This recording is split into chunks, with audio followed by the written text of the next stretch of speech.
So over the past year, I've had the privilege of seeing Justin grow in his intimacy with God and in trusting the voice of God in a way that's actually floored me. And we're going to talk about that, about how we can have intimacy with God and what that intimacy looks like and what it means in the next 10 minutes. Today's episode is brought to you by Logos. Learn more about the world's best Bible study software at logos.com/themove.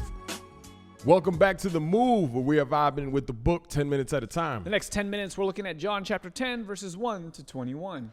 And as always, have you read it? If you haven't, it's in the comments section below. We're going to put 10 minutes on the clock, and we're going to start that off in 3, 2, wait for it, 1, go. Listen, I just want to name something. Like the last few episodes, they've been somewhat reflective about the certainty of knowing and experiencing Jesus, or coming into knowledge of the Father through Jesus, or even Jesus just saying, listen, it's all about me, and how do we know? And I feel as though we've come to the same conclusion over, and we don't tire saying this, and it's that it's in Jesus. But there's a powerful line right here as we get into this passage again, that beginning in 14, where I think we want to concentrate 14 through 21. I'm the good shepherd. I know my own, and my own know me. Cool. Yeah, right? Great. We've been talking about this a lot. Yes.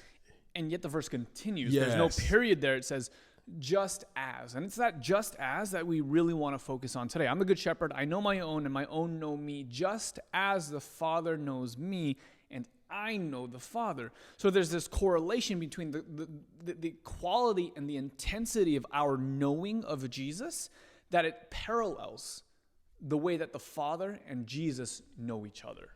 And that's something that we have touched on already and is emerging for me even now, because Jesus has said, I only do that which the Father tells me.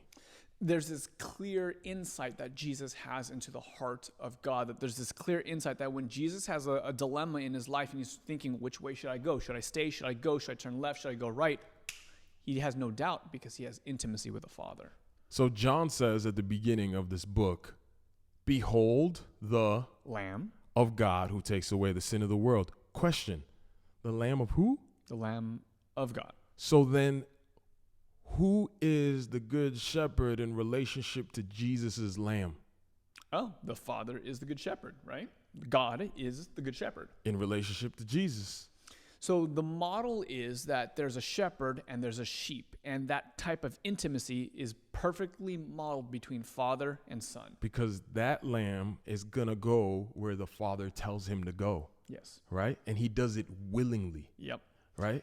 And the promise is that that's not something that only Jesus gets to experience, but that's something that you and I, as lambs of the Good Shepherd, as people who are we are the Father's sons, that we can enter into as well. And that's amazing, because the model is that Jesus only does what he hears his Father speak.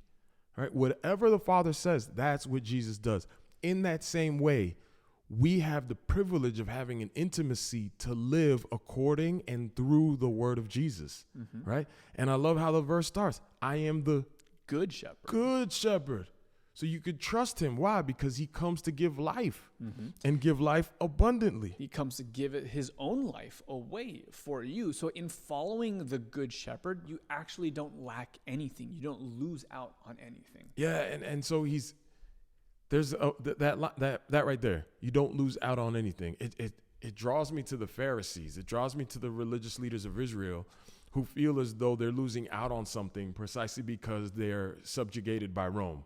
And they're waiting for a Messiah who's going to position them from this scarcity into an abundance, from slavery in the economic, military, geographical sense into freedom. And what Jesus is trying to get them to see is that your freedom is in and through me from sin. And this is something I'm offering not only to you, but to everyone who's been enslaved in the darkness, right? So this is why he says, for this reason, 16, and I have other sheep that are not of this fold. It's not just you, Israel.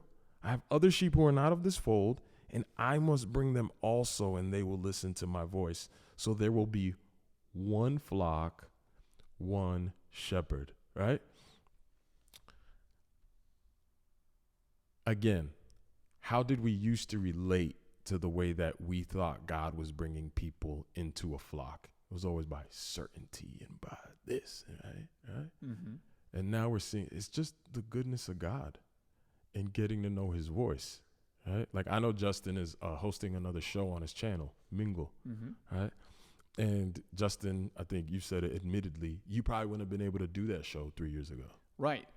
And largely because I would have to feel like it was always my job to win an argument, to win a debate, because in so doing, I could validate that, oh, okay, good, I am secure. Because they couldn't overcome my argumentations, or because their objections didn't stump me, what I believe must be true. And isn't that crazy that in speaking that, what I hear is that you identified your sense of self, your life, so much in your being right, right? So that's what actually gave you certainty, the fact that you were right, right? But now, as you're interacting with people, you're actually laying that down. Yeah. That thing that used to be your life, It's gone. you laid it down, I don't have to be right anymore. right? Right. And you're able to just sit in the goodness of God and have these conversations, right? Just to be there and be that, to lay my life down in a certain respect for the person that I'm talking to in that moment. Yeah, and again, To echo the voice of the good shepherd. Like that's literally the goal of my life in those conversations. Like that's all I'm trying to do. I don't care about winning the argument. I'll concede every one of those arguments if I have the opportunity to be the voice of the good shepherd over their life in that moment. And to say, do you know the good shepherd? Well, how can I know him? How this, how that? Just like actually interact with him, like ask him, and he'll come through spirit, right? Like I don't know what else to tell you. We've said it. And then this mirroring where he's like, for this reason, verse 17, the Father loves me because I lay my down life that I might take it up again. No one takes it from me, but I lay it down of my own accord. I have authority to lay it down. I have the authority to take it up again. This charge I have received from my Father. Notice that. What the Father has told him, it says, you have authority to lay down your life and you have authority to take it back up. What does Jesus do with that charge? Lays down his life. Yeah, because that's what a good shepherd does. Right?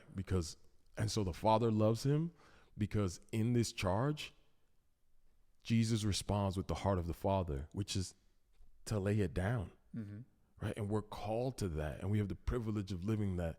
And when you watch the show Mingle, you'll see Justin have these moments of, I don't have to be Mr. Correct anymore. I can lay that down and just abide in this moment with this person, and hopefully that as I'm portraying the goodness of God, they might see light through me so that they no longer might be blind, right? And that Jesus came to do this for us, and that now we have the privilege of doing that for someone else. It's a powerful, powerful thing. It's a good way to live your life. And this is how we're part of his sheepfold, right? That we actually follow wherever the lamb goes, and we follow in the same way that the lamb went, laying down his life. Why? Because that's what the Father's called us to do. That's what the Father's called us to do. So we hear it, we know it. We hear it and we know it, all right? So if you ever hear this voice of like, I got to defend the truth and be right. Do you? Do you? How about instead of being right, we just live righteous, right? And follow the lamb wherever he would go and actually be willing to lay down. Don't hold on to your rights, man. Just give it up. We don't have the right to actually hold on to rights. We lay them all down as we model what the good shepherd has done for us, all right? So we're going to leave it there, and we'll see you in the next 10. Hey movers, I recently got to travel to the Logos headquarters and ended up recording several tutorials on how you and I can get more from our Bible study using Logos. To see the entire playlist of videos, visit logos.com/themove and get 10% off any Logos 8 product you want. logos.com/themove.